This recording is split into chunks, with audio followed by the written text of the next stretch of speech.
Hopefully you can join us. If not, we'll be right back.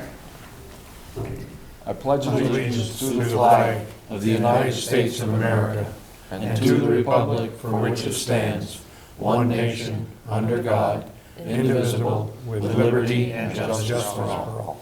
Thank you. Next item is agenda review. Does anybody have any additions, deletions for the agenda? How about executive session? Need an executive session? We do have it down there for It's on the counts and agenda, personnel. We need an executive session for personnel and customer accounts. Okay, good enough. So, next item on the agenda is public comment. Looks like we have a pretty good group out there tonight. Would anybody like to say anything? Who would like to start? They're probably on. Don't be shy. They're probably on for the downtown scoping. Okay, nothing for public comment. I think everybody's here for the main event coming up shortly.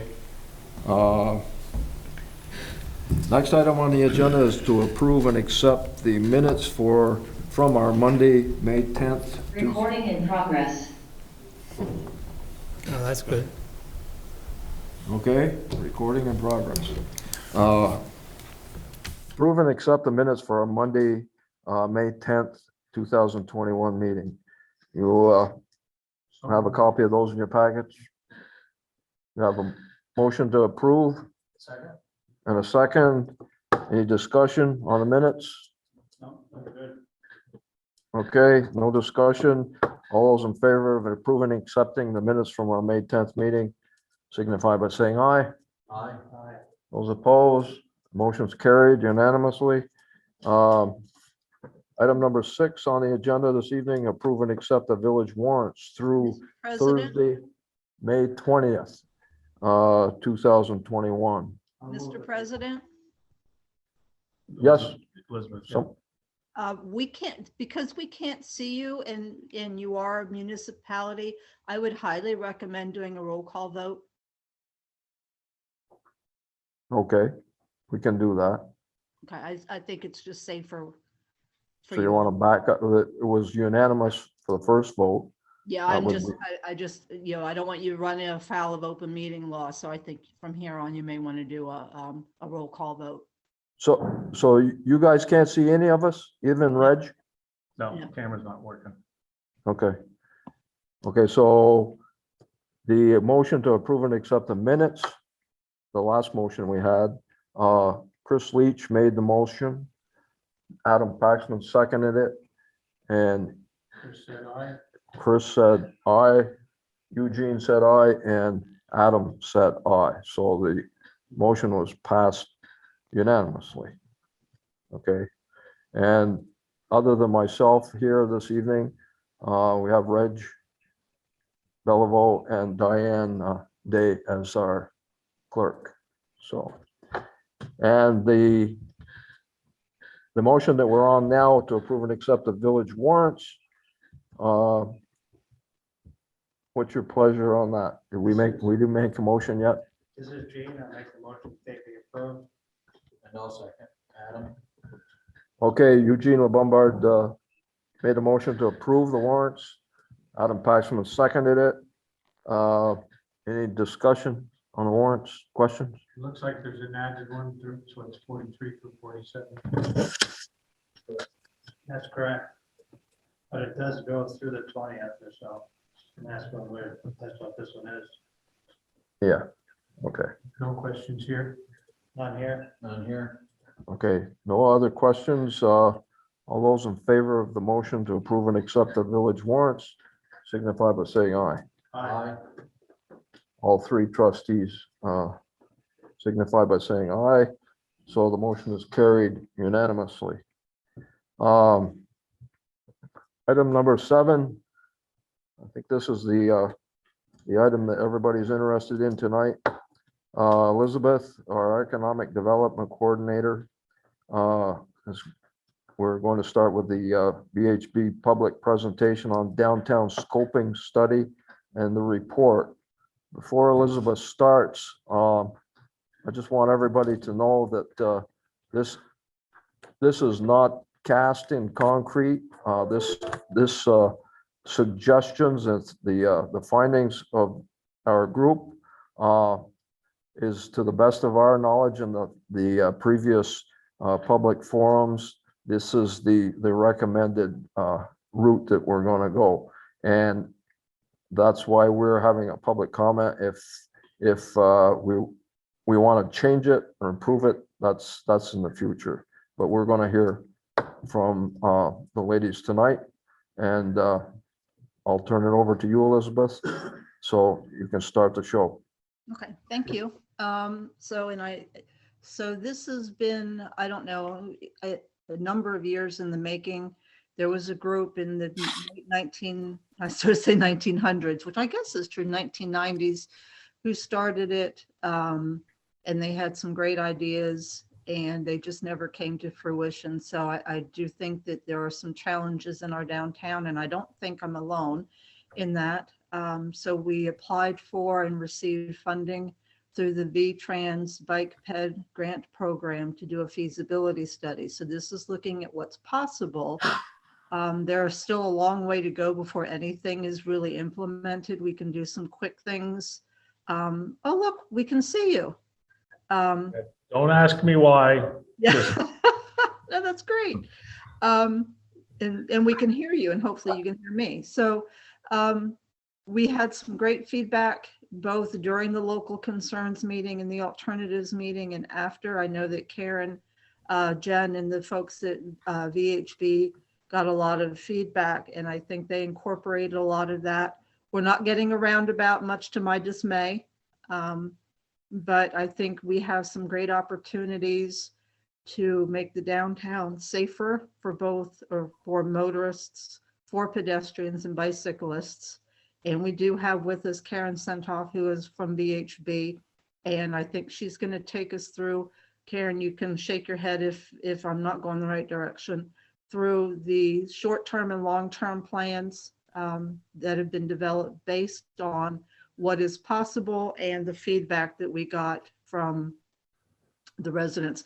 I do want to note that Reg, Neil, Mark, myself, and Gordon were the steering committee who picked VHB and have kind of led the process, but I hope that community members kind of see where we're coming from and are willing to move this project forward.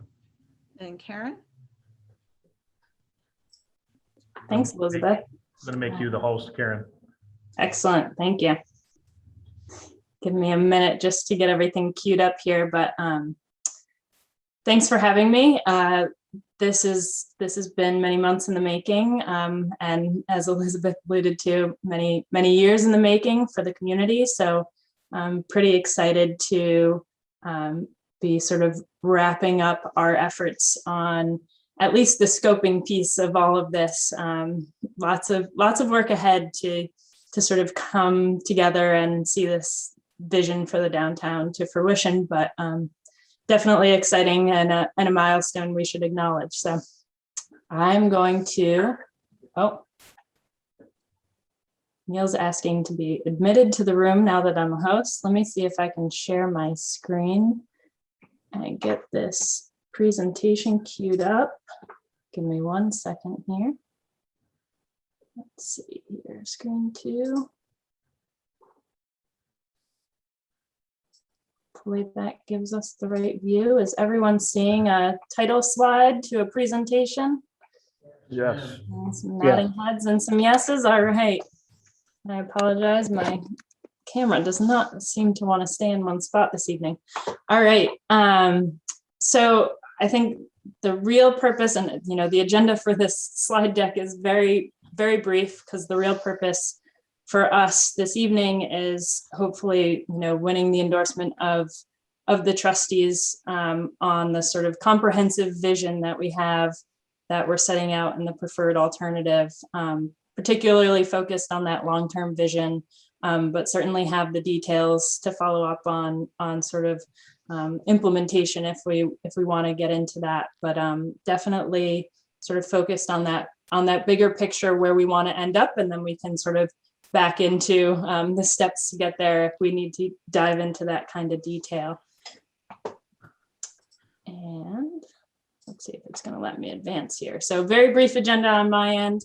I just want to briefly acknowledge the project team. It's been awesome working with you folks and with our team to sort of pull this all together, and the opportunity to meet with the community, and tons of feedback that we got both at the local concerns, between the local concerns meeting and the alternatives presentation, following the alternatives presentation. So it really has been an engaged discussion throughout. So that's been a really awesome experience on our end, because it's helped us to really hone in on what the community wants to see and what improvements we can really make. Briefly touch on the purpose and need and sort of the process of getting here, and then we'll dive into that preferred alternative and some next steps. So just want to pause here. Mark, my apologies. I know you've been sort of behind the scenes on all of this, so your name should definitely be on this slide as well, but just want to acknowledge the steering committee for this work. Elizabeth and co, you guys have definitely steered us in the right direction. And then my team, Jen Connolly and Liz Chambers with VHB, who could not join us this evening, but are definitely excited to hear how everything pans out and how things are received. So that's our group.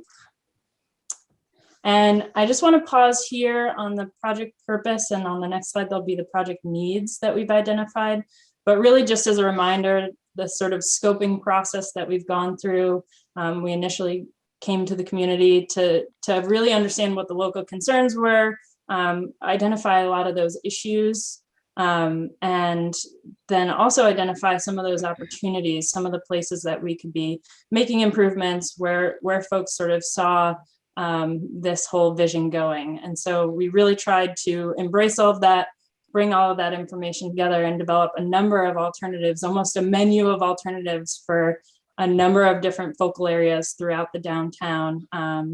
And really all of that was guided by a draft purpose and needs statement. So understanding what the purpose of sort of this revitalization effort is, and sort of the improvements that we're proposing for the downtown, and then also the sort of the needs that really were identified to help compel the changes that would be made in the future.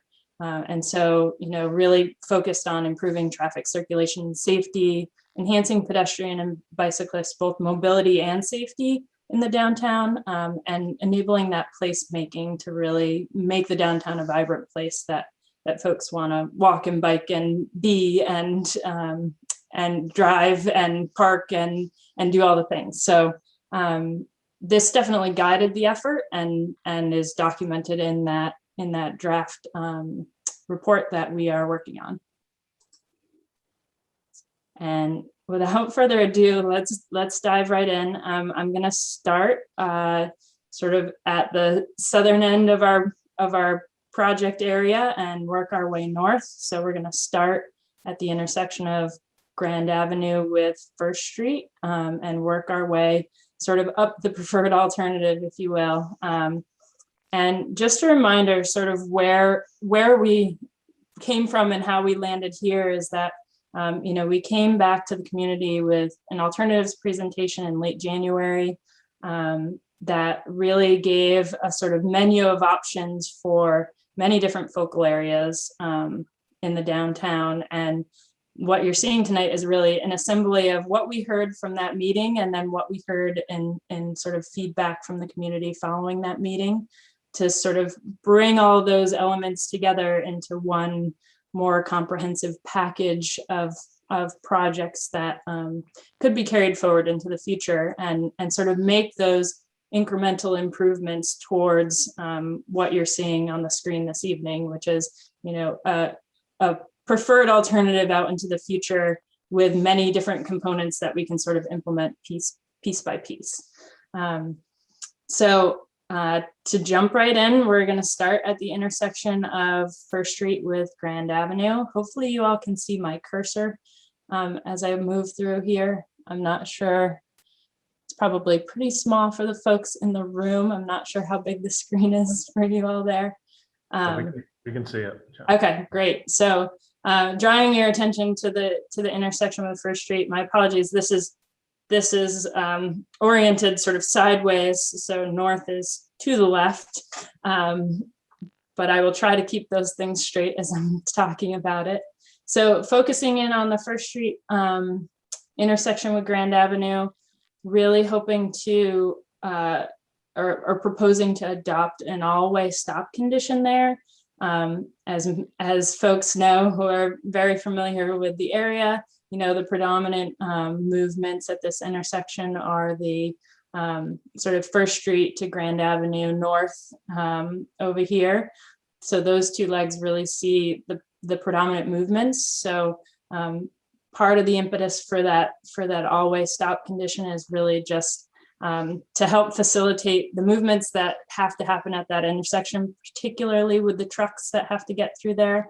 And what you're seeing in the long-term vision here is bumping out that curb line along the green to allow for the room for the trucks to make those movements while still bringing the intersection in for all the passenger vehicles and really making it feel like a more typical three-way intersection. So the pedestrians are making the crossings right at the intersection and folks are pausing right at the intersection as opposed to being, you know, set back, especially on this leg of Grand Avenue here to the north, where that pedestrian crossing is pretty far back. So helping with the sort of visual cue for folks to be moving through that intersection, whether they're on foot or in a vehicle. And moving up Grand Avenue, certainly during the alternatives presentation, we were hearing that we definitely wanted to maintain the parking along Grand Avenue. And what that sort of compelled for us was to focus our attention on Church Street being the sort of slower street bikeway and Grand Avenue really being the thoroughfare for traffic and for parking predominantly. And I'm going to pause because I saw Elizabeth go off mute and I don't want to say too much before we get ahead of ourselves. So I'm going to pause here. Oh, that was pretty quick of you. Can you talk about the, I don't know what you call it, where you have the yellow on Grand Avenue? You know how we. Oh, sure. So I think you're referring to the sort of painted median that we're showing here, but could be, you know, a mountable or even like a printed surface treatment, you know, something else to sort of break up that leg of the intersection, particularly for those pedestrians that are crossing. So the idea of giving them, you know, we can't give them a real median island with hard curb because the trucks would have to be able to mount it to make that movement still. But the idea being, you know, giving some visual cue that pedestrians are crossing here and there's a place to pause in between the two streams of traffic. Is really the idea there. And, you know, there's lots of examples of doing surface treatments to make that visual cue or, you know, doing a little bit of a mounted median for that visual cue. And I'll pause again just to make sure there's no other clarifying questions as I sort of move up Grand Avenue. I don't want to get ahead of myself here. Looks like David, you have a question? Karen, is there enough room for trucks to simultaneously from both directions make that turn, or is it one at a time still? So for two trucks, definitely one at a time through that intersection. So, you know, the idea being we're still facilitating the trucks making those movements, but we're not giving them so much space that now passenger cars feel like they can cruise through there too, right? So it's sort of this balance between those two worlds. The advantage here, as we show it proposed, is that now we're in an all-way stop condition. So if someone's pulling up to that stop bar, we're giving them just that little bit more space that they need for that big truck to oversteer that turn and get through there. Okay. While someone's sitting at that stop bar. So that's really the hope with that design. And certainly, you know, more design features to be figured out once it becomes a project and you know, we're focused on it. But as we sort of envisioned it here, definitely trying to make that space for the truck, but not give so much free flowing movement that, you know, people feel like they can really go fast. Right. Thank you. No problem. Looks nice.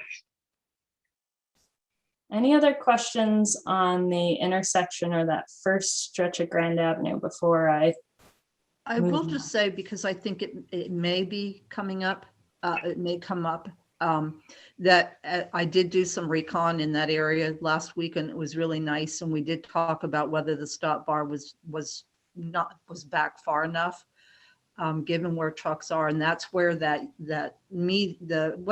what is that I'm trying to say that I'm not, Karen, the kind of the double yellow would also give them some guidance on here's how far you can go as a truck. And that's plenty of room. So we did consider that the trucks will have enough room to come by with the stop bar where it is.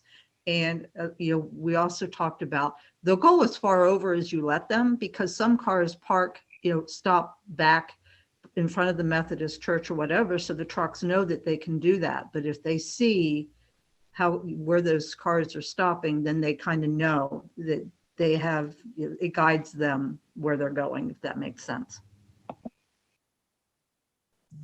that's definitely the goal here is, as best we can provide those visual cues, both for folks in vehicles and for the truck drivers to just be able to navigate it a little bit smoother, a little bit slower, sort of making sure that we're prioritizing those pedestrians at that intersection. That's sort of the goal here. All right, hearing no other thoughts immediately, I'm gonna make my way up Grand Avenue. So here again, we heard loud and clear during the alternatives presentation that sort of the parking along Grand Avenue was a must. So that was something we wanted to retain. But that, I'll draw your attention over to Church Street. That really sort of led us to let's stripe those bike lanes on Church Street. Let's make sure folks know, if they're coming up from the Fit and Healthy path up Grand Avenue, that they can cut over to Church Street and have a nice sort of slow street to be biking on. So, really trying to make that connection, both future potential connections up to the north and some of the projects that are happening to the north and towards the lake for bike and ped infrastructure, but also trying to make those connections over to the south. So really trying to make sure that we're providing some connectivity for the cyclists through the downtown without sort of at the loss of that parking that we really need in front of those amenities on Grand Avenue. And it looks like there's a hand up in the room. Karen, along Church Street, looks like the parking is added into the park area, so we'll lose like 8 feet into the park on the Church Street side. Yes, and this was sort of a later adoption into the longer term vision, and this was really to recoup some of that parking and really trying to take the whole vision one step further in trying to maintain or even enhance the number of parking spaces in the downtown. So, in the implementation part of the draft report, we're really identifying that parking as, if we're really feeling like parking lots full in front of Merchants Row, folks are having trouble finding parking on Canada Street, Grand Avenue's filled up, maybe this is the next step to really make sure that we're providing that downtown parking. But certainly we're gonna sort of see those triggers and that writing on the wall if that needs to happen. So that's definitely the way that it's presented in the draft report. Thank you, Karen. Yep. All right. So we've already highlighted that maximization of parking over on the Church Street side of the Village Green there. We also were showing, some additional bump ins for some additional parking up at the top of the village green.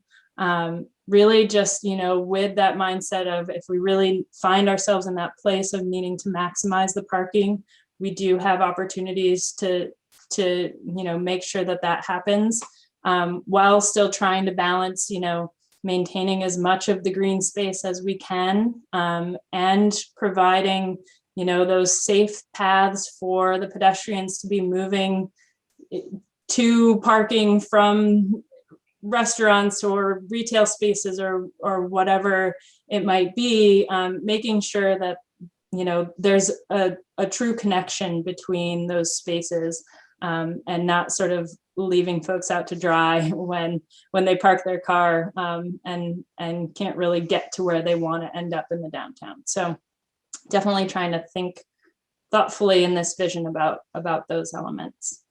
Another thing to highlight, and I think there's a better view on one of the next slides, but I'll highlight it here. There is some village leased parking down on this parcel, sort of right next to Merchants Row.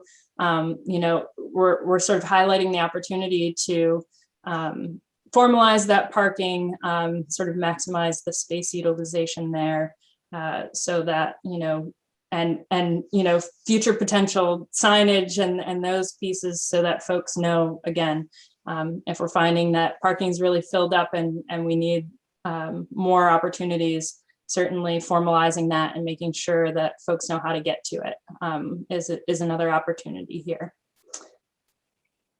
I think most of the elements from the sort of longer term vision for this section I've covered. Is there anything that's jumping out off the screen for folks that they want to ask about before we sort of move to the next section? At the end of the park going over to Bob's. Say- Did that decrease? Say it again. Could you hear Adam's question? Very faintly, if someone could repeat it. The crosswalk that goes from the north end of their park over to Canada Street, is that being reduced in size? The crosswalk, No. Yes.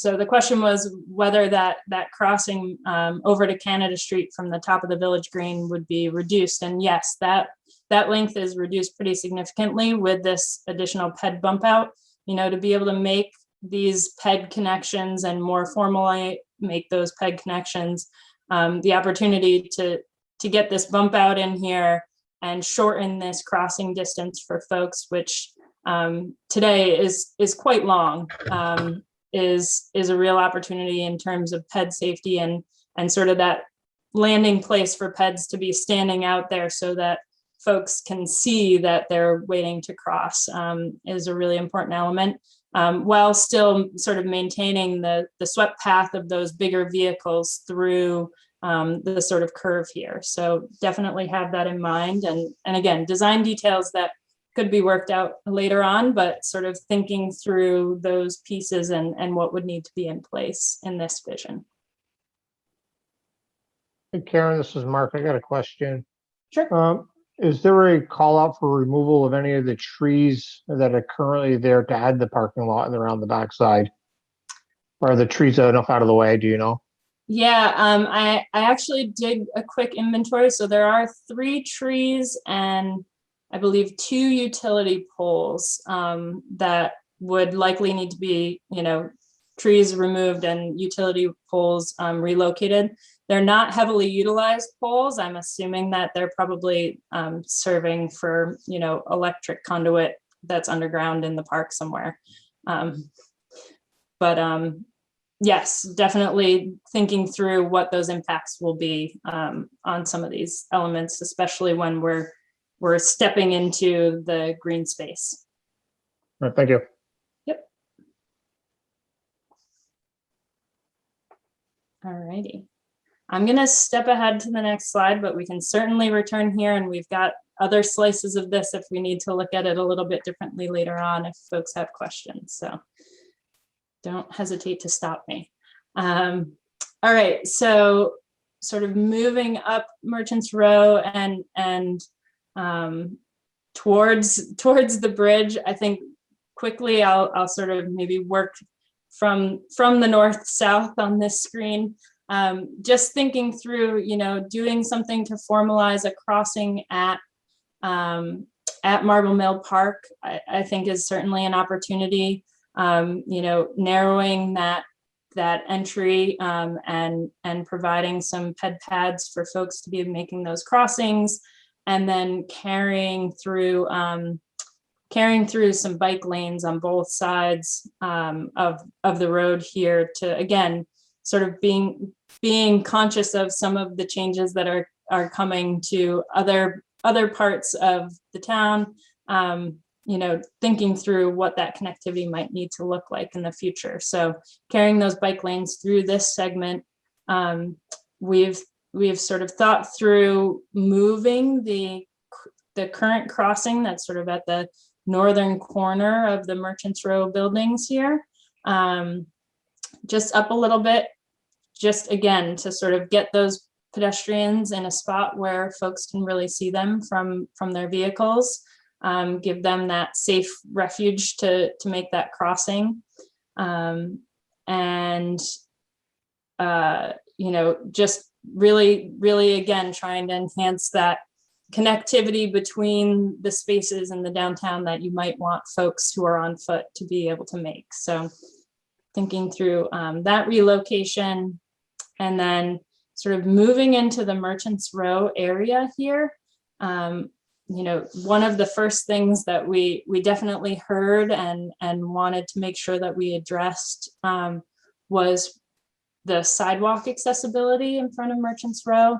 Making sure that we're pulling that sidewalk out from the front of the buildings, and that just gives us a little more space to be able to make that ramp up and sort of meet the grade of the retail spaces that are in those buildings, and still be able to provide access. So currently, there's really no ramp access on this end of the building. So you either have to get to the alley or sort of come from the north to have any ramp access to those spaces. So drawing that 5-foot sidewalk out in front of the current sort of face of the building, and then connecting that with parking and making sure we've got crossings on both ends so folks can get, again, to that parking that's sort of in the parking island there. And throughout, formalizing with curb space, I think we create a lot of opportunity for, other uses and placemaking while we're sort of creating those curb spaces and sidewalks to get folks to and fro. And so, definitely creating some placemaking opportunities for, pavers and seating or green areas or what have you. Looks like, David, you have a question? I do, Karen. So with doing the sidewalk, you're able, and the grade, there's enough room to be able to correct and make that accessible to the elevation of Merchants Row from the streetscape? So the idea of the 5-foot sidewalk is it gives us a little more room to correct some things, but not everything. Not everything, okay.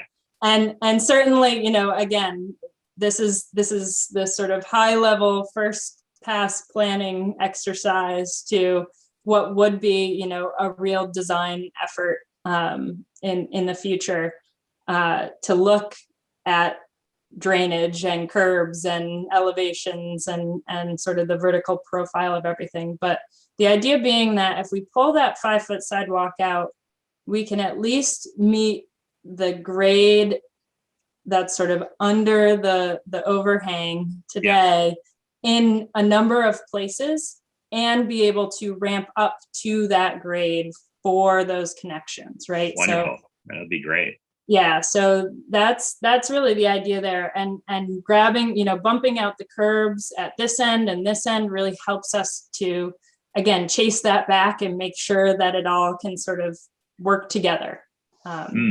So design details that would come in the future, certainly, but thinking through what would it take to sort of set up the next phase of this appropriately.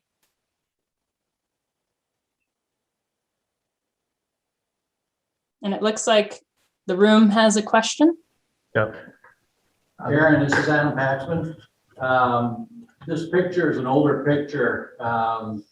Just by looking across the street where the Chamber of Commerce building is, it's now moved closer to the road. Was that taken into account when this drawing was done?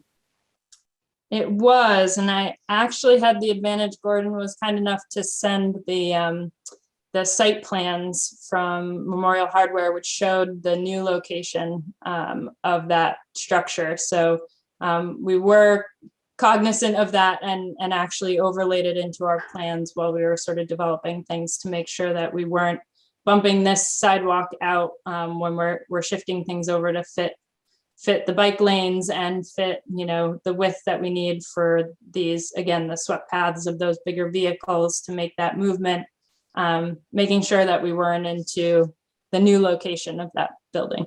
Okay. And I see the three black lines where the chamber building is. I'm assuming you widened the sidewalk and created a bike path and reduced the width of the road. We're talking about maybe up. Oh, no, where the chamber, where you see the picture of the chamber building right now. Come south, come west, Karen. Yep, now go south. The other south. No, go up. Just right, yeah, there you go, there you go. Got it, got it. Yep. So what you've done is increase the width of the sidewalk, created a bike lane, and reduced the width of the travel road for vehicles.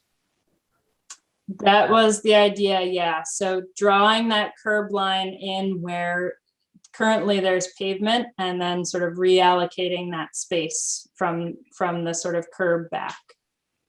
Okay, and do we know the distance from the, I guess, either the sidewalk or the bike lane to the chamber building? Do we know what that might be? Is it going to be less than what it is now? I don't know offhand.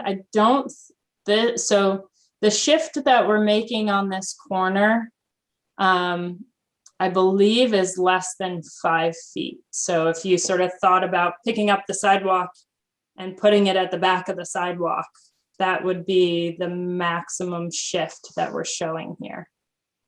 So it would go 5 feet in toward the building. Yes. Is that going to create any zoning issues? What do you mean? Is that Should be going to, grandfathered. is it front setbacks and things like that? Your building's already, well, it would be worth the conversation with Amy, but the building's already there. Yeah. Yeah, if you're talking about the corner, that's Yeah. pre-existing, so that you can't move that. I would question maybe the location of the chamber, but that never came up, so it's grandfathered. Okay. I'm just thinking, the more times we're open, the closer the traffic's going to be. I guess that's the concern. Yeah.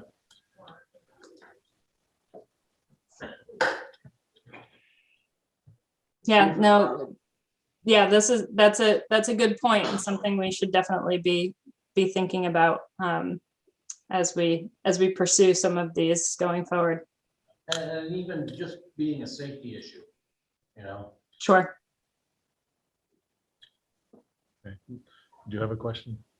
No? Okay. Hey, we're Thank good. you. We're good, Karen. Thank you. So Karen, that would actually widen this. Are you moving the sidewalk or widening the sidewalk? You're moving the sidewalk. Yeah, to get that width for the swept paths for the bigger vehicles to be making that curve movement. Yeah. And still make sure that they're not into a bike lane. And so having that 5-foot bike lane on both sides there is what sort of pushes us to want that relocation of the sidewalk back another 5 feet. Okay. And that really is, I mean, we're talking about the pinch point in the whole project, right? Where sort of everything comes together and trying to facilitate, you know, the bike lanes with the traveling public on the motorway. That is the one pinch point in the project for sure. So we'll definitely need to look at closely in the design phase of things. Kevin, do you have a question? I see you're unmuted. We can't hear you, Kevin.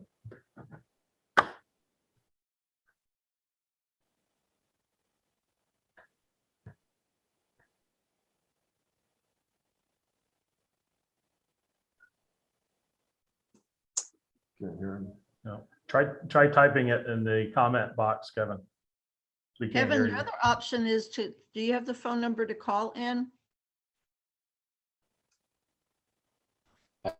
I can cell phone if you want.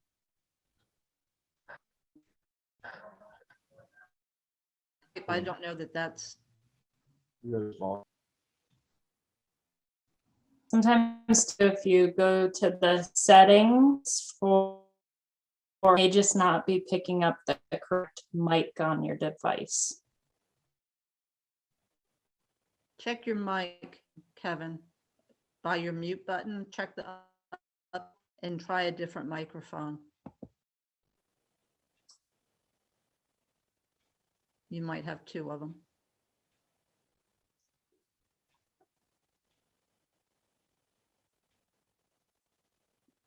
You want me to call you, Kevin? Do you say yes? I think that was a yes. Yeah.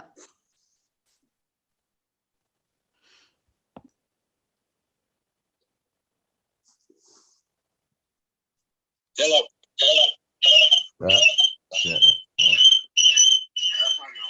No.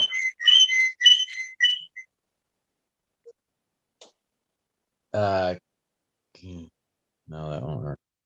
Just say, Gordon, if you mute yours, and well, you can't, because then. No, I was thinking must be Kevin's not muted, but that wouldn't be right because we wouldn't hear his feedback, right? Yeah, that's right. So Kevin, mute yourself. He wasn't muted when you called, right, Gordon? Okay, I'll try again. Okay.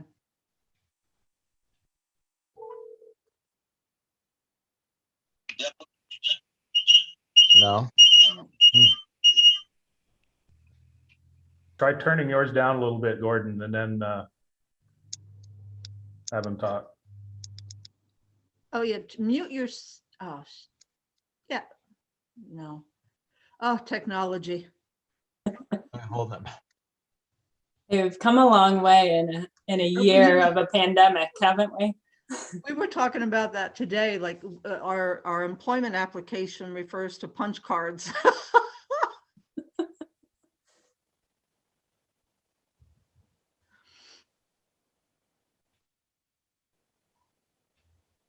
Okay, try now, Kevin. Can you hear Kevin? No. Hold on. How about now? Okay, I'm gonna try speaker again. Oh, we got that. Yeah. So let me try here. So I'm here in Market White, which I'm not opposed to. But I have a building that's in Merchants Row with 14,000 square feet of retail space. And I haven't heard you say that elderly one. Talking about the parking of Church Street, and you're taking away all the parking spots that are in front of what's gonna happen. Talked about the village lease having signs.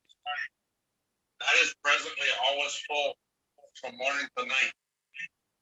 And it's primarily employees from the pharmacy, the gym, and the hair salon.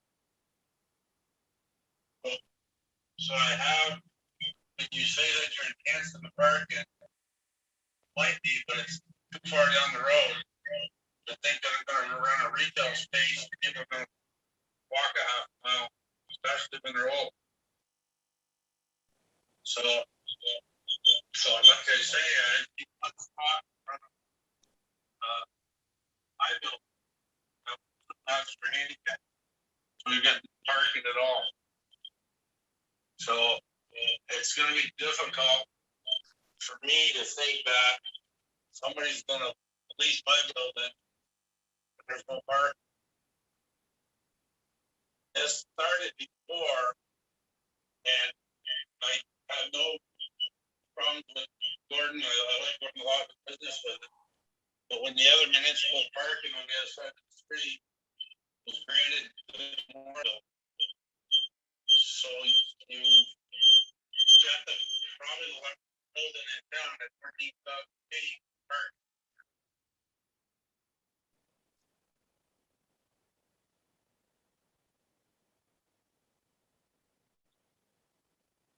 Okay, how much of that, Karen, did you hear? So Kevin and I have talked about this, and Kevin, nod your head or shake your head. I'm gonna hang out because it's gonna, now that Elizabeth's talking, it's gonna echo. Okay. So I'll tell Kevin back if needed. okay, Kevin and I have talked about this a little bit. So Kevin, obviously nod your head or shake your head if I'm going in the right or wrong direction. Of course, his concern is the parking that is blacked out in front of Scampers, which is the building that he owns. And we've talked about this at length. And he noted the long-term plan to add parking on Church Street that we saw on the last slide. But as we have some older people or people with mobility issues, are we going to ask them to park on Church Street and walk over to Scampers? And he's got a, what was it, 1,400 square feet, Kevin? Square foot building that may or may not always be Scampers. So, you know, having the lack of parking, which,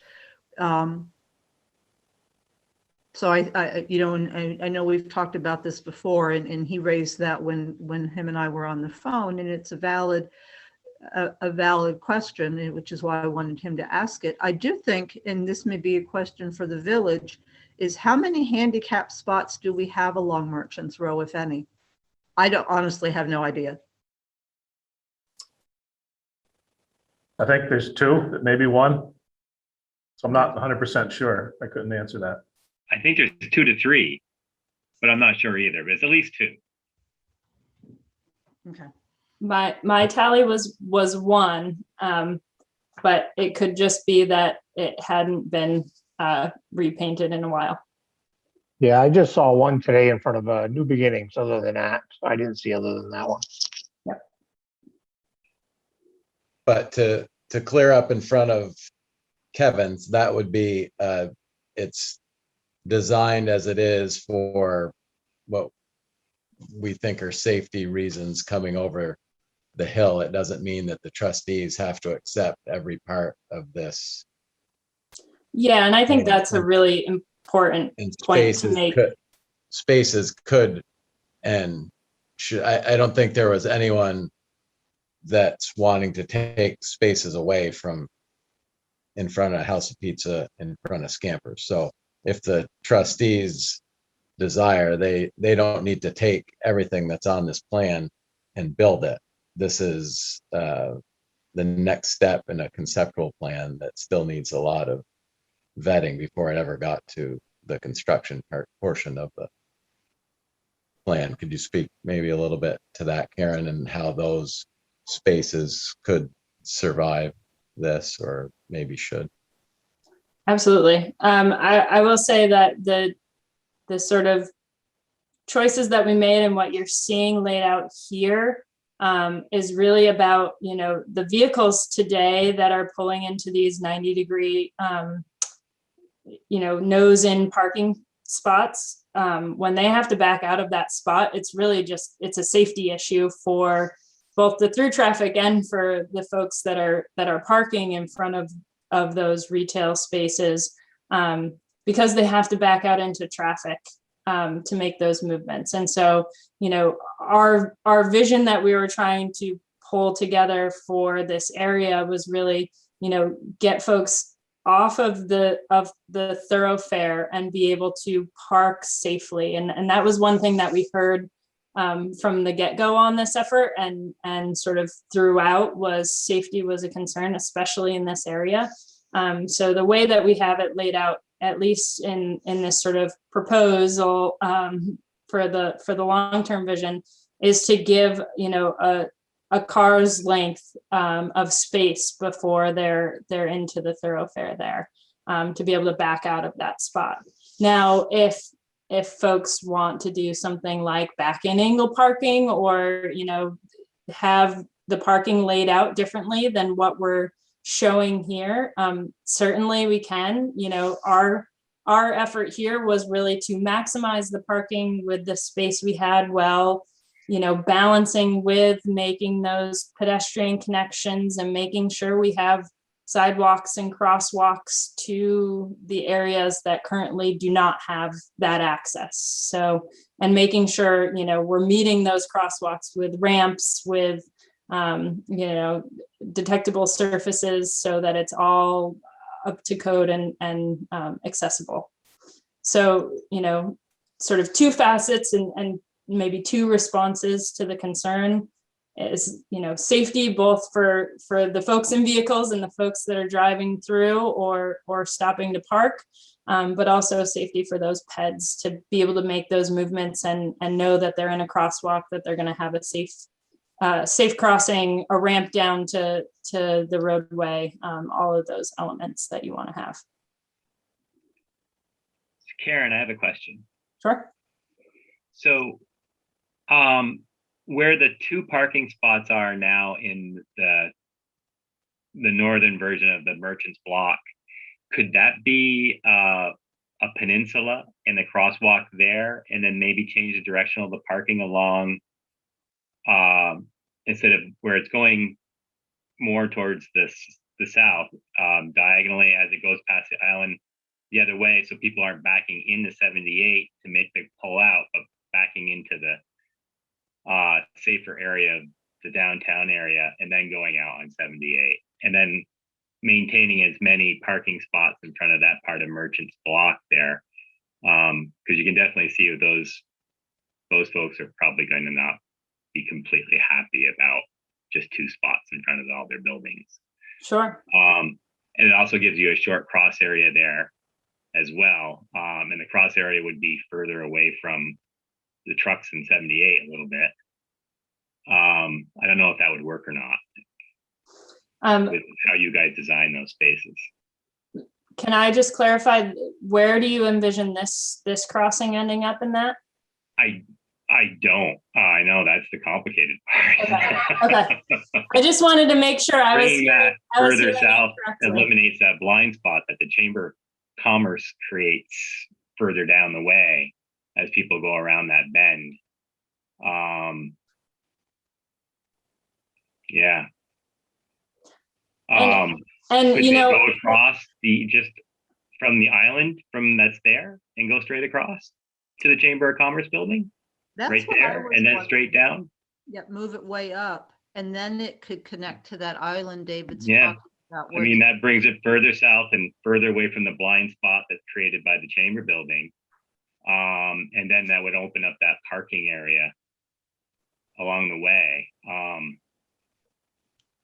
And maybe that little peninsula could be an accessible grade type of situation where you can get up onto that little bit of elevated area. I know it tapers down as you go down the hill, and it's not such an issue over there as it is further south on the other section of the block. And some of that, alleyway. yeah, and some of that I think we could work out as we get to the design. Yeah. And Neil, whenever you're ready. Oh, sorry, Neil. Yes, I'd just like to say that we're, like Karen said, we were focusing on safety when we made our judgment. And this, well, what I'm thinking is maybe something along, not quite the same as David was saying, but do our other improvements that we can first and leave the parking there.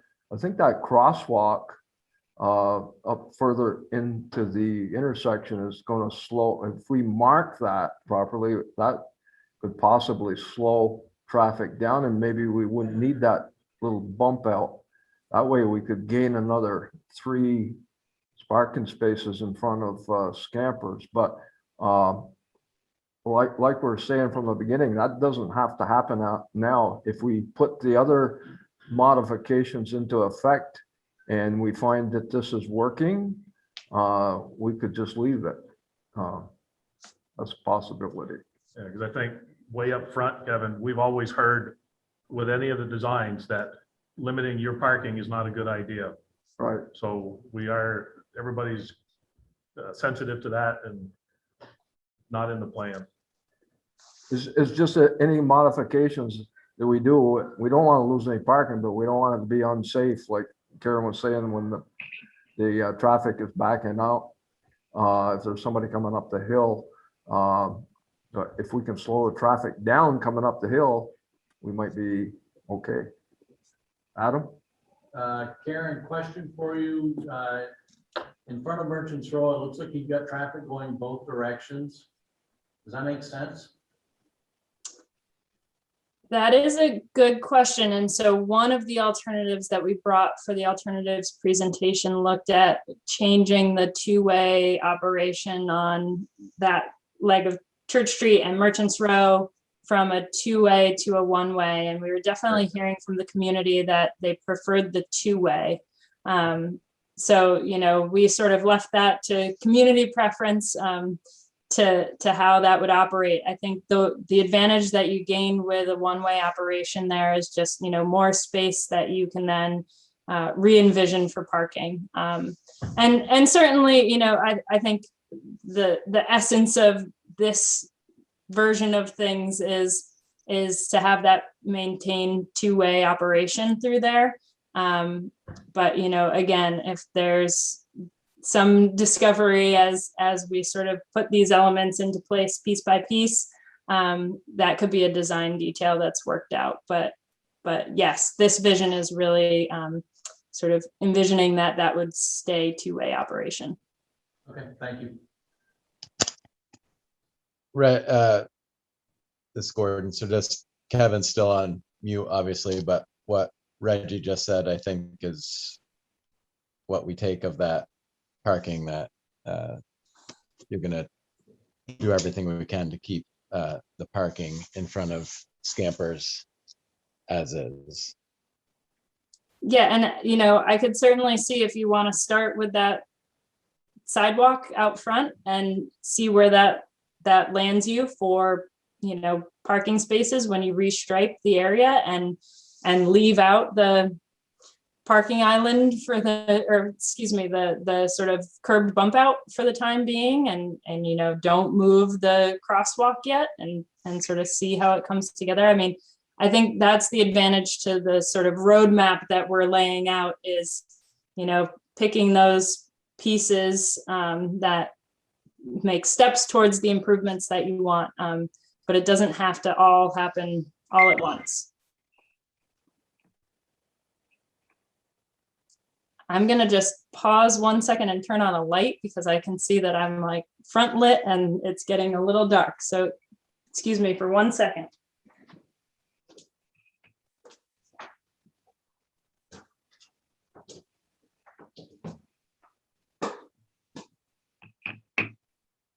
It should be a little bit better at least.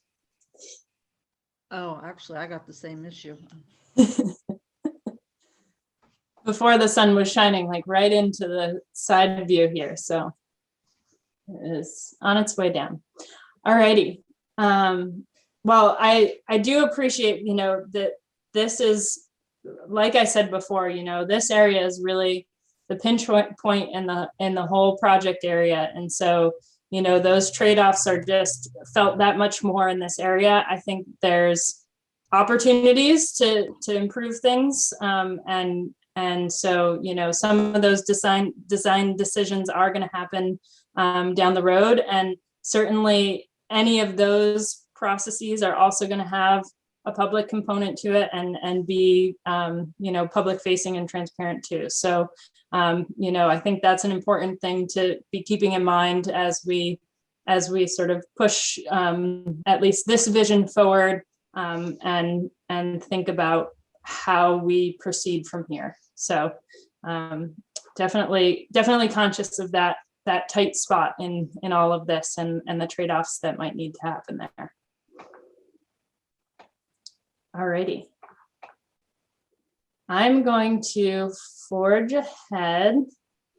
We're just getting sort of a turned orientation of what we were just seeing, but sort of extending down Canada Street. So being able to see a little more of that Merchants Row area sort of cohesively, but then into the intersection of Grand Avenue with Canada and Merchants Row. So,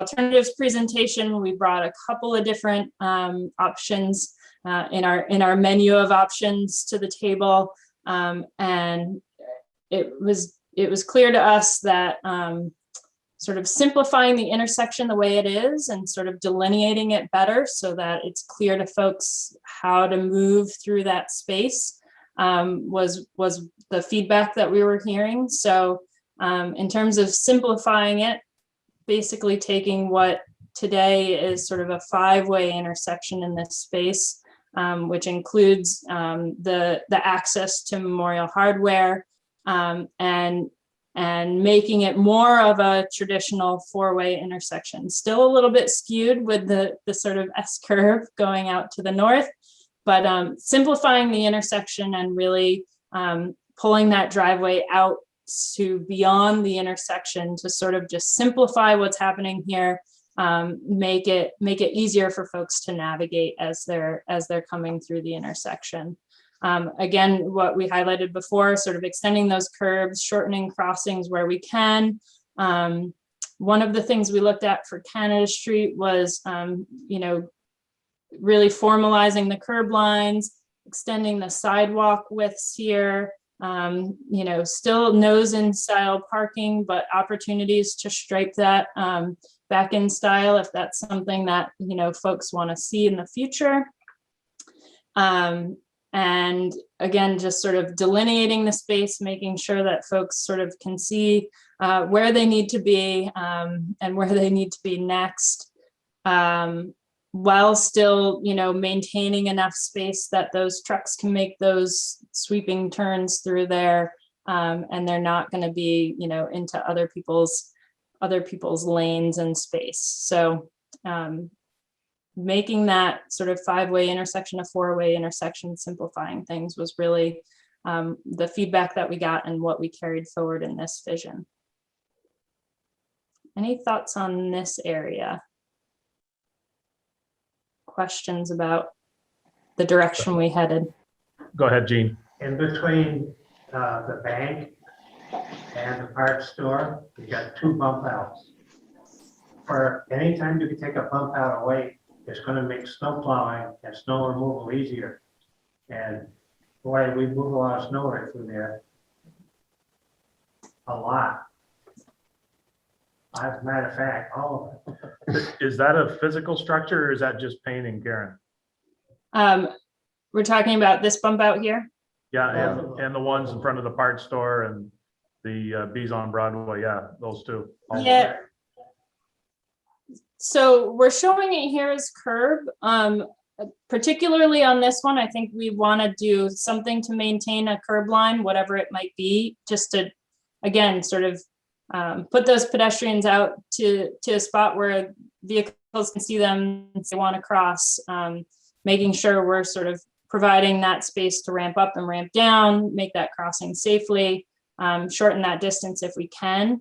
But, certainly if we want to do something less formal here and not have it be a hard curb, not sort of reclaim that space for other purposes. Certainly it could be striping to give that visual cue. The idea here was really to sort of maximize the opportunity space in front of some of these retail locations. Again, thinking through if you want it hardscape and seating or green space or what have you, just, trying to create some of those opportunities in the downtown. Yeah. Good. Okay. I have another comment. since our last meeting in January, I have observed traffic coming off Canada Street onto 78 or Grand Avenue. I'm not sure if that's Grand Avenue, I think it is.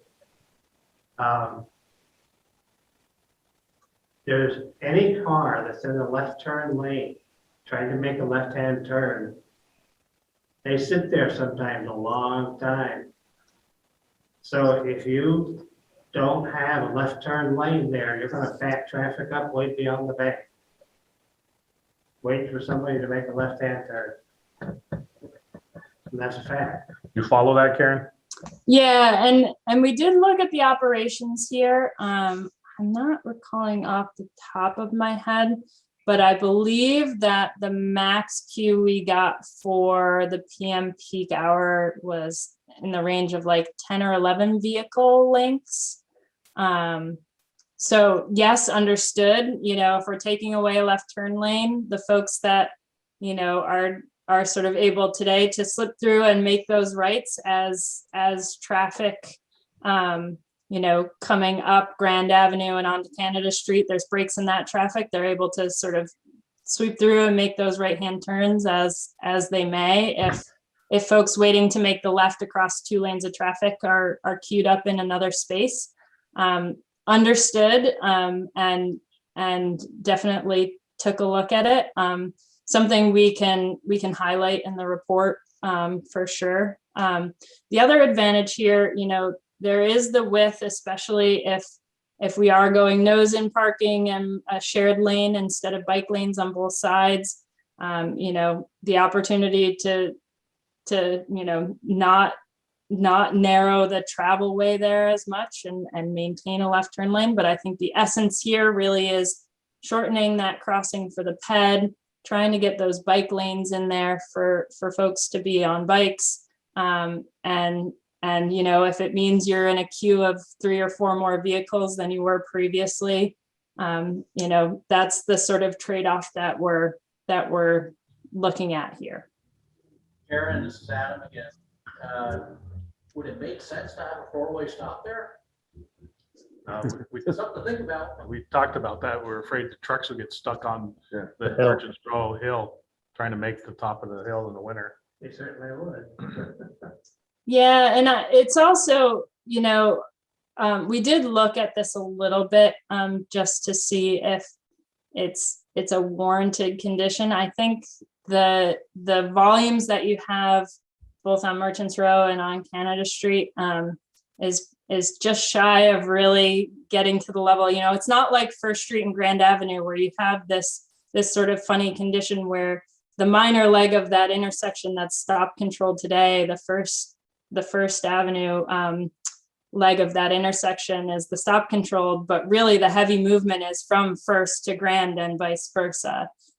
So, you know, doing something a little bit different control wise there makes a lot of sense. Here, really your through movement is Grand Avenue up to Merchants Row towards, you know, on 78 towards the bridge. So I don't know that you'd want to get in the business of stopping that through traffic in this spot. Unless, you know, something regionally really shifted and those volumes started to look more amenable to that. I just thought, you know, we're not going to get a bypass, but it might give truckers pause for thought to not go through the village if there was a stop sign there. Sure. Understood. And, you know, I think we may see, you know, some more regional redistribution of that truck traffic as, you know, other connections are made sort of outside of the immediate area. We might see some changes and that's a good time to be looking at those volumes again and making some of those design decisions. But again, you know, the sort of vision, knowing what we know today and what we want to improve upon given that knowledge. I think, you know, this is the path forward that we're seeing as sort of the best of the trade-offs that we can figure at the moment. Yeah, Karen, this is Neil Steer again. Addressing the traffic on Canada Street. I think the major problem in any of this changes is people will have to educate themselves as to how the new system is working. The people that are going to back up on Canada Street are the locals. If they get themselves accustomed to the new system, I think it'll work better than it has in the past. So, I mean, it's going to be all the changes here that, especially the locals, are going to have to get used to the changes and deal with them. But I think they'll, in the end, they'll realize that this is the positive way to change it. So. You know, It's a good point, Neil. yeah, and I hope that if we make this safer for bike riders, for cyclists, and for pedestrians, some of those locals will be walking and biking where it makes sense. You know, and even some of the out-of-towners may park a little bit and walk because it will be safer to do so. Instead of getting in the car and driving to each spot, we'll be doing a little bit more walking. Hi, May, this is Mark. I think this is one of them trade-offs. We're gaining so much compared to losing a turning lane. And being a local who lives on Canada Street, I would certainly change my habit of going a different route if I want to go left instead of turning that way. I just think this is a big positive here. I have to agree with you, Mark. This is so much more pedestrian and urban, and people are not going to be quite as intimidated with the amount of asphalt that's down there with the green spaces and the safety areas and the walkways. It's going to change it night and day. I agree with Mark in that case. Even now, I don't make a left turn there. Never. I go around the block. That's what we're going to have to do. Well, it's midnight maybe. Yeah. Yeah, people are just going to go down York. Yeah, that's where I go. I take York from taking a left. Yeah. I do it up by Broadway. And in addition, the main scheme of things here, the reorientation of the downtowns, like David says, it's making it more friendly for pedestrians and bikers. And hopefully that'll slow the traffic down. But we've got wider sidewalks in front of the stores and the bump outs. I think it's going to be a positive for the pedestrians and the bikers. So. Yeah. Putting that green space in the triangle, that's really going to make a big difference. And something really nice could be added to that little green space through the beautification department. And so it's just a huge chunk of asphalt in that area and striping, and it's just not very aesthetically pleasing, or that this could be right here with a few lamp posts maybe in it or something. It'd just really be nice. Yeah, and that's one piece that we didn't go into too much detail, but definitely identified the opportunities for that sort of streetscape elements that you really want to have in your downtown, the sort of pedestrian level lighting, seating, spaces that folks feel like they can pause and get to know a place and not just have to cruise through in their car because they don't really feel safe as a pedestrian or a cyclist. It creates a nice buffer for the downtown Merchants Row block and for the people over there. I have a question about the extending the sidewalks on the Grand Avenue portion. Does that also take into consideration raising them up so that all the storefronts are accessible? That is a very good question. So again, much like in front of Merchants Row, any additional width that we're giving ourselves there means we have additional area to chase some vertical change back. So the opportunity to potentially, lift that sidewalk up closer to meeting the entries to those retail locations, and still get all the drainage and all the other things that need to work in sort of that vertical profile together. we're creating more space to make those opportunities actually work and happen. So that was some of the impetus for what you see on the screen right now, is try to create that space so that we can do that sort of design detail in the next phase and have the room to get that vertical profile right, so that we could potentially be, you know, at that retail entryway level as opposed to where it is today, which is a big step up. Fantastic. Design details that will definitely need to be worked out in the next phase, but certainly, you know, giving ourselves that opportunity with what we're showing here. Thank you. Karen, Kevin has a question in the chat. All righty. I need to go find my other screen to be able to see it. Do you want to dictate it, Elizabeth? Yeah, if I can unmute myself here. So seems like we're very concerned about bikers and pets, but not much has been said about the elderly. What about taking a piece of the park for more car parking? And we had talked about that at our last meeting, I think. And you can talk about that because it did come up. You know, one thing we're trying to do is not dip into the park too much, because it is a historic and potentially archaeological asset. So if you want to touch base on that. And the aspect, we are an aging population, whether we like it or not. A couple of thoughts on that. One is, everywhere that you see curb met with a crosswalk, we're thinking about ramps. So making sure that as folks do have mobility issues and have some troubles, like, you know, making sure that everything is actually ADA compliant and accessible. So making sure that we have 5-foot sidewalks, making sure that we have ramps down, making sure we have accessible parking spaces, all of those things we're definitely thinking about, and making sure those crossings are safe and as short as they can be, so that when you are moving at a slower pace, that you know, can make those crossings and it doesn't seem like a huge barrier to getting to where you need to get to. So, you know, we're not showing the detail of ramps down to all these crosswalks, but definitely that is entailed in all of this.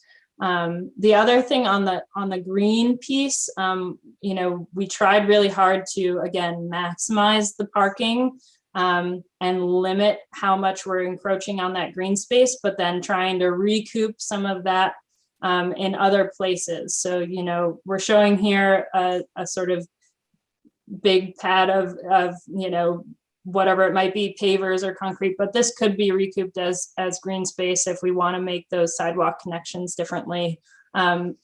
Design details to be worked out in the next phase, but that was definitely a theme that came up in our conversation sort of leading up to this particular preferred alternative.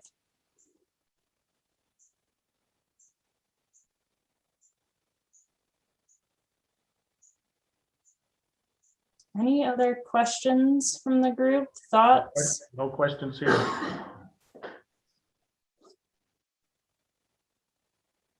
All right. And I think we've worked through all of the elements of the preferred alternatives. Did you want to touch on, did I, and I stepped out of the room for a minute. Did we talk about the curve to the entrance to the Memorial Hardware? I think you alluded to it, but I wasn't sure. Did you talk about that and I missed it? We touched on it briefly. I could go into a little more detail. So we talked mostly about the intersection and sort of simplifying the intersection to a 4-way intersection, which meant, you know, moving the access to Memorial Hardware out of the intersection and making it sort of its own curb cut and driveway. But with that, you know, certainly a design detail, again, that could be worked out later on, and definitely, you know, a sort of cooperative effort between the site development plan and what the sort of village wants to see. But what we're showing here is really just trying to meet sort of where that entry to the parking area is today and the sidewalk that's, now there today, trying to meet those where they are with this layout. But again, certainly a design detail that could be worked out later on, and a site development detail if there were any changes that were going to happen there. And it looks like maybe the room has a question. Karen, Adam Paxman again. So everything that we've discussed tonight, the big elephant in the room is the price tag. Is there an estimate? That is a very good question. So in the draft report, we have laid out for what you've seen in the long-term preferred alternative. We've laid out both sort of short-term projects and long-term projects that are, pieces of this, so that you could sort of make these improvements incrementally, and laid out that roadmap.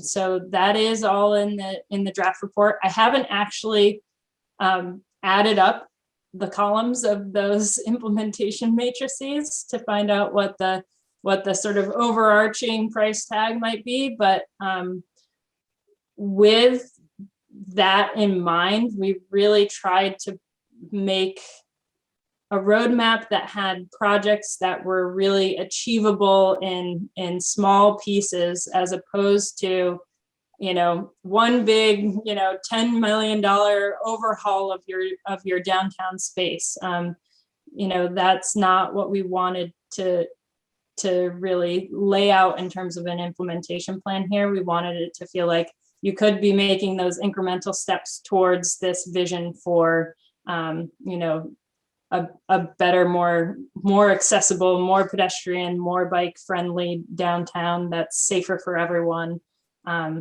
piece by piece. And I can put up the couple of implementation matrices just so you can sort of see how we broke it down in the draft report and in that detail, if we want to take a look at those. And it looks like maybe they're. If Reg won the Powerball, that, he'd help us out. So. Of course. Karen, this Neil Spear again. Correct me if I'm wrong, but this is a scoping study, and we'll have to go from your study to an engineer to get some kind of a yes or no for all of the projects before we can put a price tag on it. Is that correct?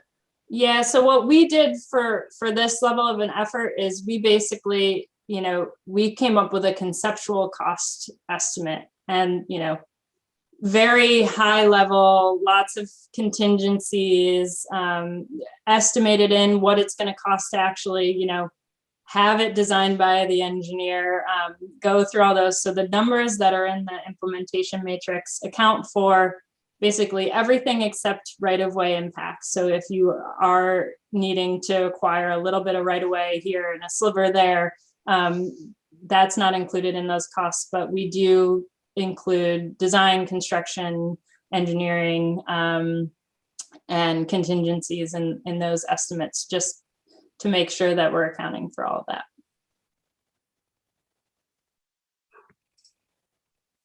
And I'm gonna go forward to, got lots of supplemental slides in here, but I just wanted to sort of show you all what is in the draft report. So this sort of matrix where we show different projects, sort of piece by piece.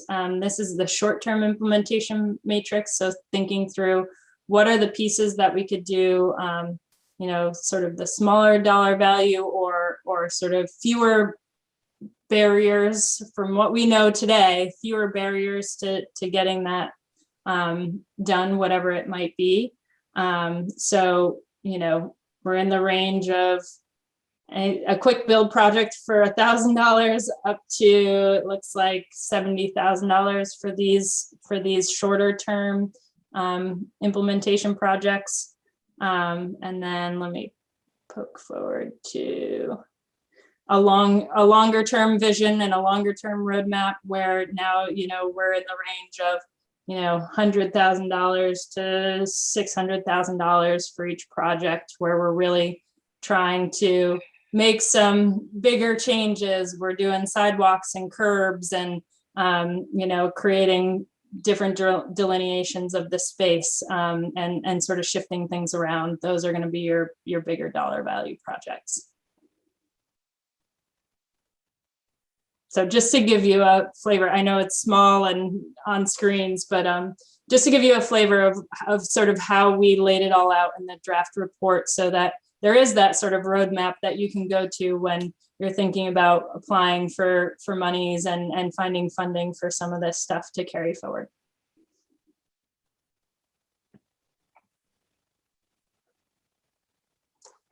I'm gonna scoot way back. So I think, I don't want to continue sort of talking. If there's other thoughts or questions, I'm happy to go into more detail on things. Otherwise, I think what our real purpose here tonight is looking to the trustees. Is this a preferred alternative and a sort of vision that could be supported at this juncture? And that way, Elizabeth sort of has her marching orders going forward and her roadmap that we can finalize this report and sort of a roadmap for how to proceed to start to step by step towards this future and this vision. So I guess I'll sort of turn to the room and let the room take it up if there's some discussion around that. But I think that's our real purpose here. So go ahead. So Karen, we, to move forward on this, the trustees have to agree to your scoping study and move on further. Is that what the plan is, Elizabeth? Yes, understanding that this is a feasibility study and it is not a design, and that's Right. That's not a knock. That is just the fact that it is not a design, and those will be what comes next. Is the implementation into the design and construction phases. Okay. Do you want to say something, Chris, or you good? My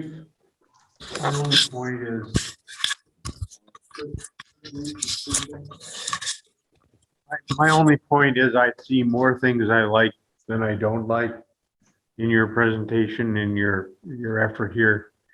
The only thing I really wanted, and it's probably implied anyway, is the bypass needs to be mentioned, because the quantity of trucks that go through town is not a small deal. It's a really big deal. And those 54-foot tractor trailers making that corner, we're just lucky that we haven't had a big issue yet. So I feel it as an adjunct to your report, it just needs to say that to alleviate the large trucks, the multi-axle trucks that are purely passing through town. They're not delivering, they're not doing business in town here. They would be really nice if the state would consider an interstate bypass from Route 78. That's all I would like to see, that statement in there somewhere. Thank you.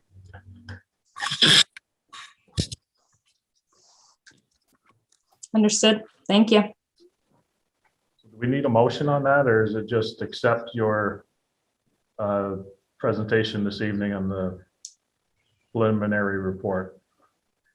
I guess that's. I think if we could have a motion to endorse the preferred alternative for the feasibility study, I think that having that documented is really helpful for, compelling, the next steps of this effort. Okay. With those concerns and modifications that we mentioned this evening. Yep. Yeah. Karen, this is Neil Spear again. In retrospect, I'd just like to say, well, similar to what Chris was just stating, that there's more good than any kind of evil in this project. But I was present in the late it was 1999, 2000, when we did another traffic study downtown, and what we were absent at that point with was public participation. We just had a presentation without getting the public, like the concerned citizens that are involved here tonight. Well, that was lacking in that other study, and we didn't have anywhere near the positive improvements that you have presented us with tonight. And I'd like to thank you and your firm and all the citizens that have contributed to this end, and well, this beginning, I should say, this beginning. So with that being said, I'll entertain a motion for the trustees to accept your scoping study and move forward with some plans to develop it. With modifications and tweaks that we discussed. You make the motion. Yeah. Okay, I'll make the motion that we approve the preferred alternative that was presented to the trustees tonight with tweaks and modifications that were also discussed. Second. Pick one of us. I can second the motion if you're done. Okay. Well, we have a motion and a second to accept your proposal with the modifications that we've gone over, and to move forward with this. Would anybody else in the audience like to say anything before I go on the vote? Nope. Good. Okay. All those in favor of the motion signify by saying aye. Aye. Those opposed?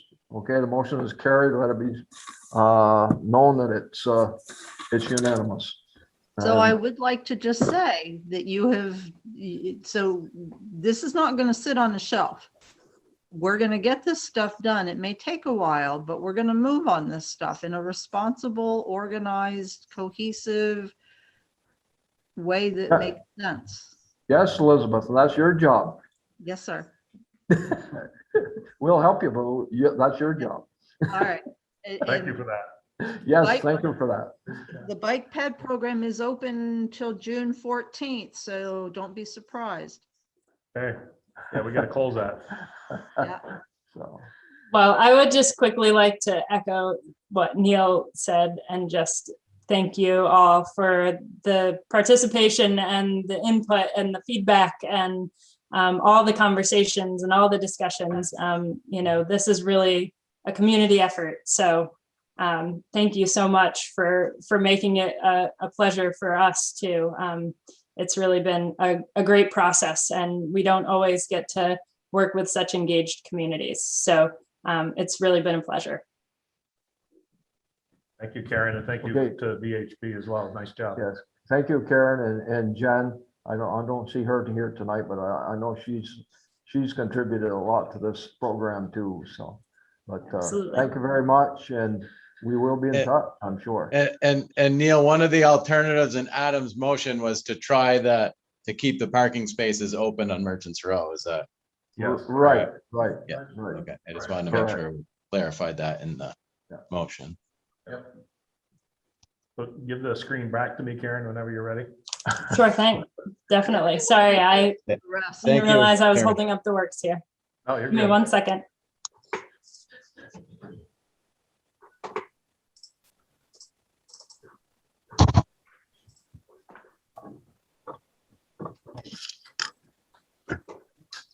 Perfect. Okay. We're set. Yep, we're good. Okay, Karen's still host. Pardon? Karen is still host.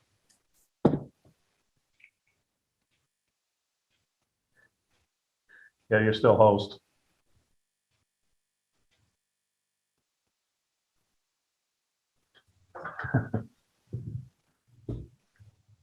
Nope. All right. Okay. I'm Sorry, good. my controls went to another screen, so that's why I was scrambling. So you should be all set. Are you good? We said, That's a very loaded question, but yes, I am good. Thank you. Thank you. okay. Thank you, and we'll continue with our regular meeting. Next item on the agenda is any other necessary business. From the board first anyway. Adam? I was asked about Wi-Fi in the village park and if there was a possibility that that might be done.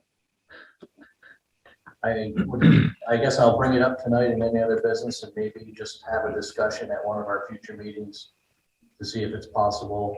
I've got some concern around it, but I at least wanted to bring, the question out tonight on that. So you want to try to get them off the library steps? I don't know. I think, I don't know. I've got some concern around it, but it was a question asked of me. We'll start the conversation tonight and we'll just continue on. I attended Friday's meeting, Zoom meeting on the Highgate Airport infrastructure study. Yeah. And the notes that I had from Heidi is they're going to shoot for an August 3rd bond vote in Highgate. Really? Yep. And if it doesn't pass, they're gonna have enough time to do another one by the end of September. Biggest issue from what I gathered was the moving of field days. Moving of field days. And apparently the state does fund field days throughout counties in Vermont. I didn't know that. Huh. Nope. So there's some sort of funding in there. But Highgate does not want to lose field days, so they, Senator Parent and Representative Hango from Franklin are going to work on a subcommittee with Highgate to, discuss opportunities and things like that. So, but that was one of the biggest hangups that Heidi had heard was in her comments during conversations with some of the residents. So, but they're going to do a mailing. They're going to consider doing mail-in balloting for this vote. So they're on their game. They're on their game. Good. And, I shared with her that Swanton's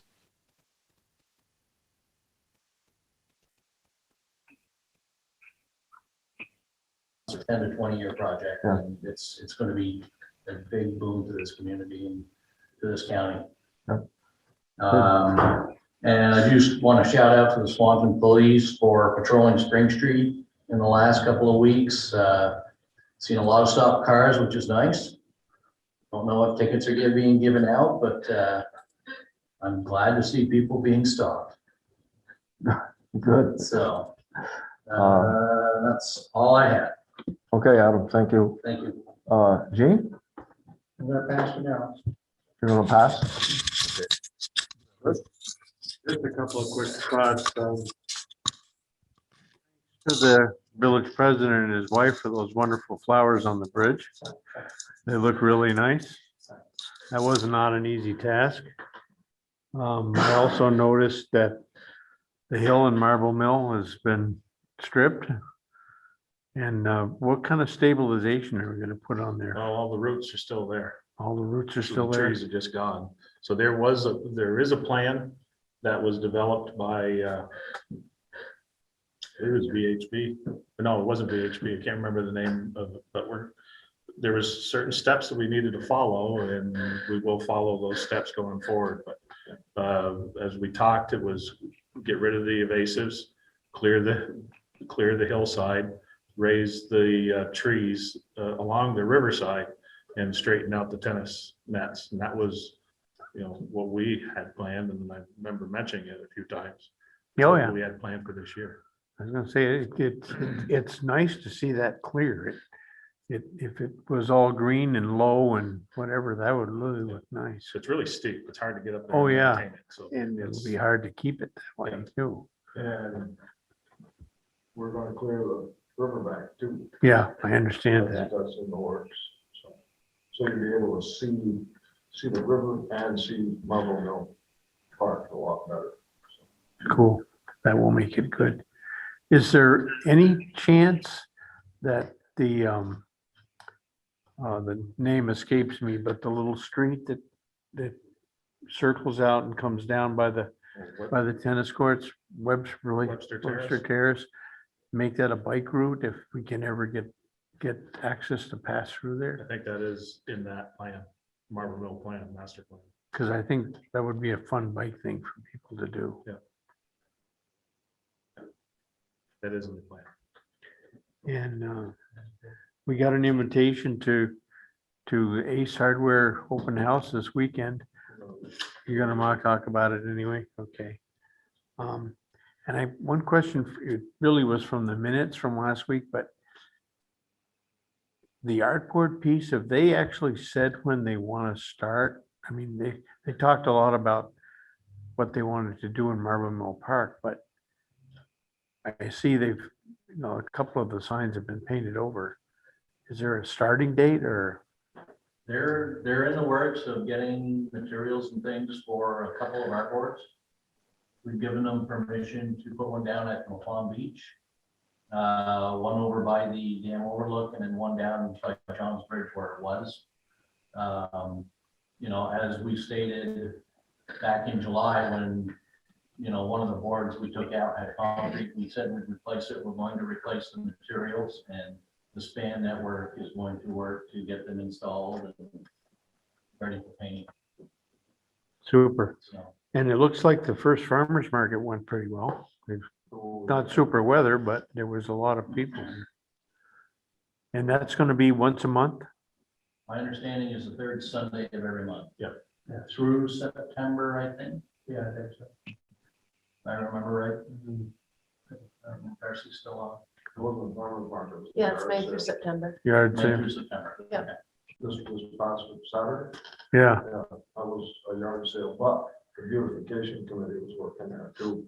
And I think Darcy got the food trucks in the park, so it was a really good success. There was quite a few people that went through, and food trucks were a plus. Oh, are they coming back? Yeah. Yeah. That's all I have. Thank you.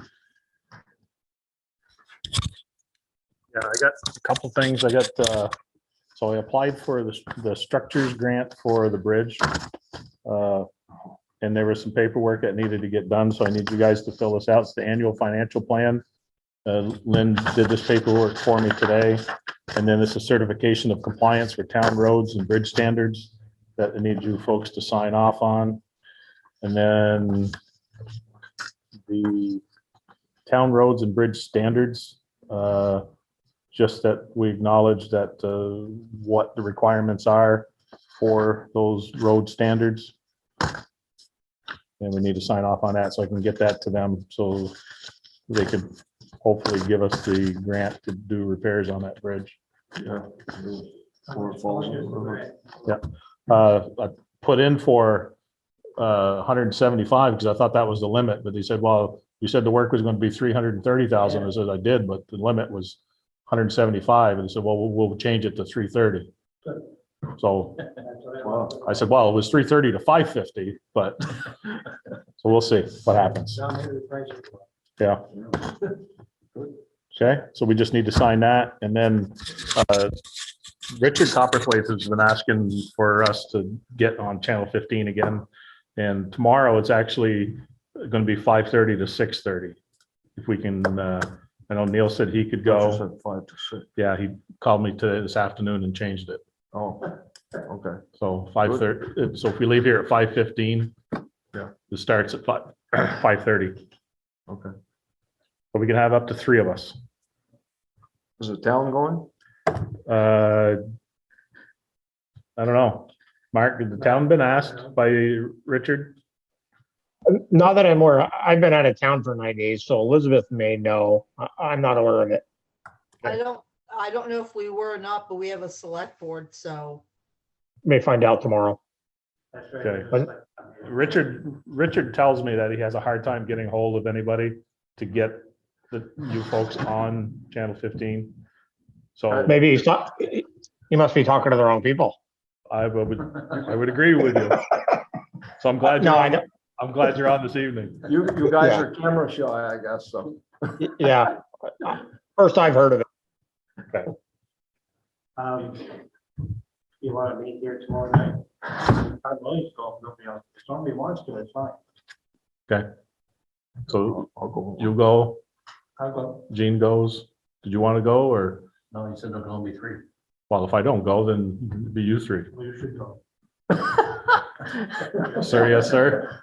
You're the guy that knows it. Oh, okay, so, all right, so I'll go. You want to meet here? 5:15, Okay, I'll go. yeah, or no, 5-ish. Yes. 5-ish. 5 would be better. Yeah, meet here at 5. Okay, that's all I got. Thank you. Don't forget my phone number, just say it again. Okay, Okay, and I only have one thing this evening, kind of expanding on what Chris mentioned. The village trustees got an invitation from Gordon and Debbie Winters, the owners of Memorial Hardware. And I'm just sending this out so the general public can hear that